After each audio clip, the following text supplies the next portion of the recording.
Hello, sleepy friends. Doing another one of my videos. What happens if I don't? That Pikachu shirt on there.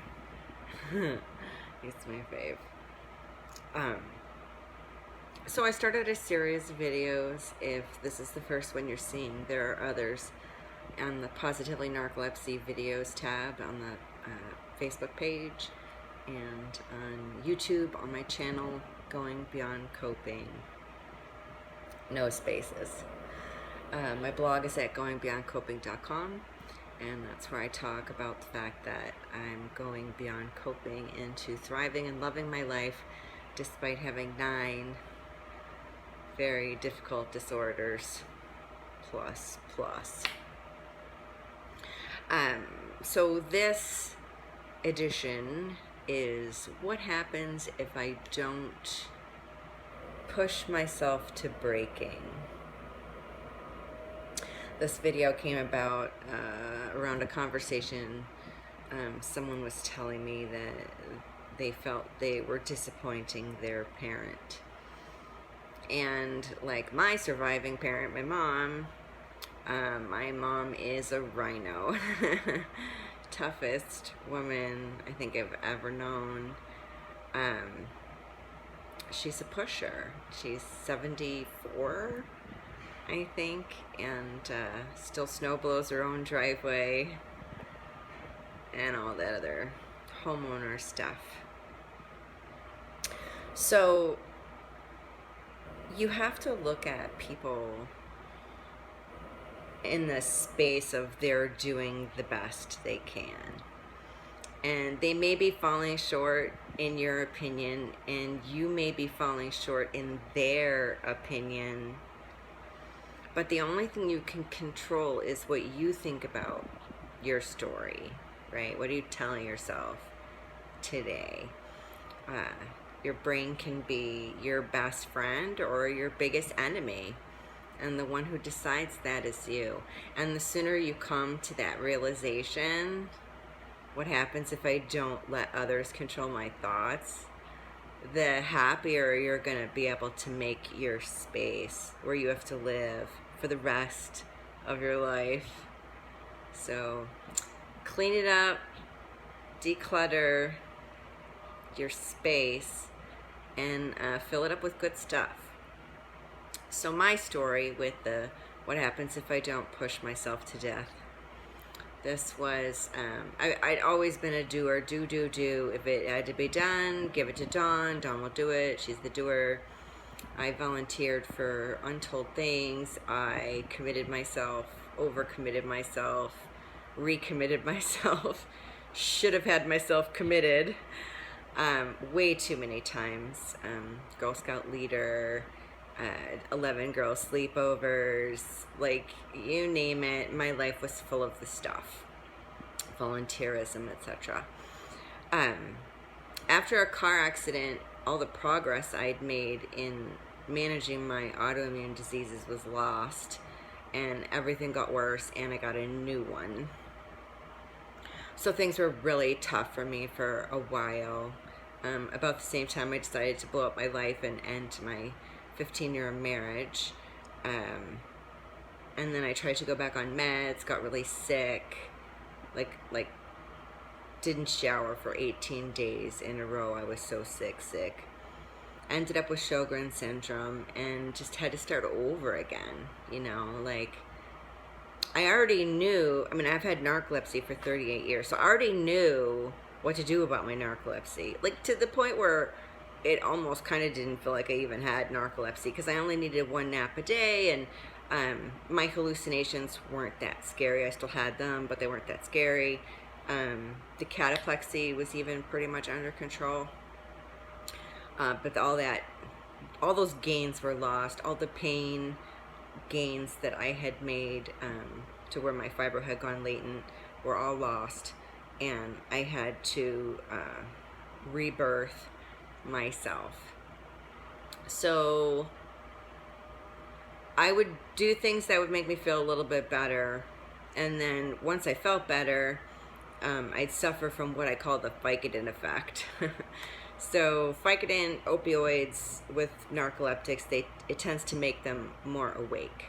So if I had some pain issue, the doctor gave me a Vicodin, I would take a Vicodin and I would be ricochet rabbit, just like paint the house, wash the car, iron everything in the building, just crazy energy. And then as I started to come off of it, my face itched like crazy and my stomach hurt and I was all bound up for days.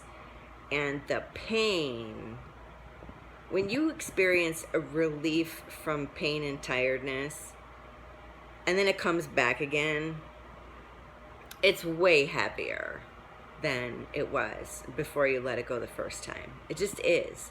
Because you know what a break feels like.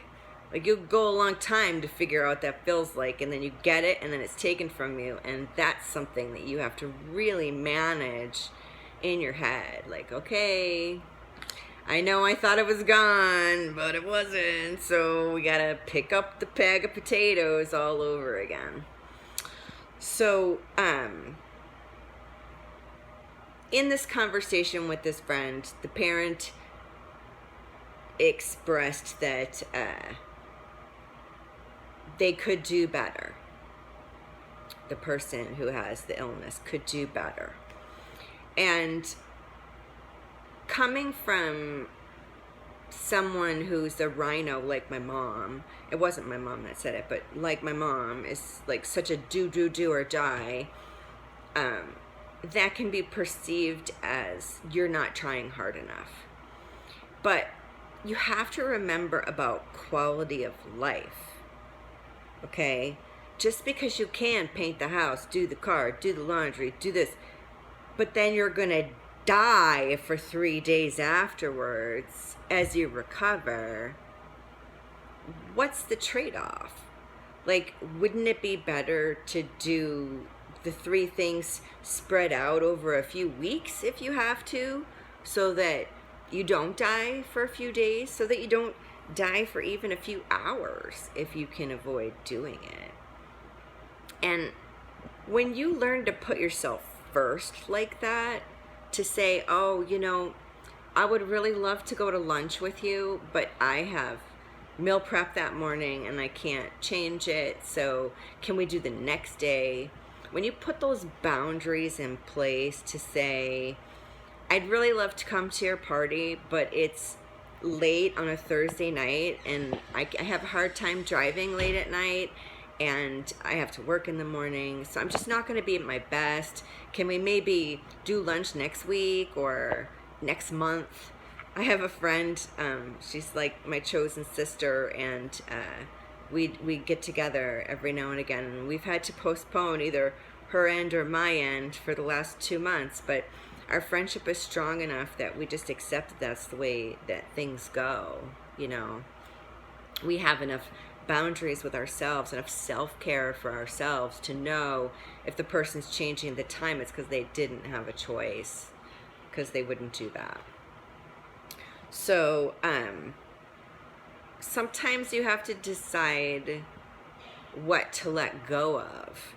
Like, you have a lot of obligations. Your kids maybe have sports or after school activities. You have maybe something of your own, or you want to go to the gym, or you have a book club or a teacher night, or whatever it is that's taking up your time. If you can't arrange a swap for that, how much do you really need to do it? Like, do I really have to kill myself? What happens if I don't push so hard that I suffer? And it's a personal journey. Each of us has to take that journey ourselves. So you start with the one thing. What happens if I don't volunteer at the kids' school? And you just see what happens. Oh, he still has friends, and his teachers are still nice, and someone else stepped up to do it. So if you can do that, great, do it. But if doing it is causing you a hardship, you have to learn to put yourself first. I want to keep these right around 10 minutes. So I wanted to talk about the quote, "I'm willing to die for the truth." I heard it a long time ago, and it really stuck with me. And you have to think to yourself, what are you willing to let die for the truth that you just can't do it? That you shouldn't have to do it, that someone else can do it. Obviously, you can't assign that to every single thing in your life, but what can you cut it out? You know, where can you adjust to give yourself a little bit more of you? Because you're the reason you're doing all of this in the first place. This is your life story. You are the star of this movie of your life. And it's your job to take care of yourself. Other people may come around and do nice things for you, but it's your job to take care of this house that you're living in, this meat suit that you're walking around in. So go find out what happens if I don't push myself so hard that I suffer for it. And let me know. Shoot me out a message. Write it in the comments. Tell me what you're shedding to have some more time for you. That's it. Make it a great day. Choice is always yours.